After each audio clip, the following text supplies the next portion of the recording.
নমস্কার, welcome my YouTube channel edu smart academy. আজকের ভিডিওটি বিশেষ করে তোমাদের জন্য। ইন্ডিয়ান এয়ারফোর্স অগ্নিবীর বায়ু নন কম্ব্যাটেন্ট দুটি পোস্টের জন্য ভ্যাকেন্সি বেরিয়েছে। পোস্ট দুটি হলো হসপিটালিটি এবং হাউসকিপিং, 4 বছরের জন্য। যোগ্যতা মাধ্যমিক পাস, বয়স 17 থেকে 21, উচ্চতা 152 সেন্টিমিটার, চেস্ট ফুলাতে হবে 2 ইঞ্চি, দৌড় হবে 1600 মিটার 6 মিনিট 30 সেকেন্ডে। পরীক্ষা হবে 20 নম্বরের, 10 নম্বর জিকে, 10 নম্বর ইংরেজি। কিভাবে ফর্মটি ফিল আপ করবে? প্রথমে তোমরা অনলাইন সেন্টারে যাবে, যে ফর্মটি বের করে ফিল আপ করবে।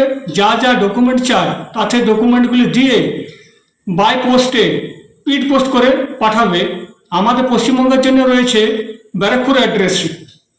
যাই হোক, আমাদের ভিডিওটি ভালো লাগলে অবশ্যই সাবস্ক্রাইব করো, লাইক, কমেন্ট, শেয়ার করো।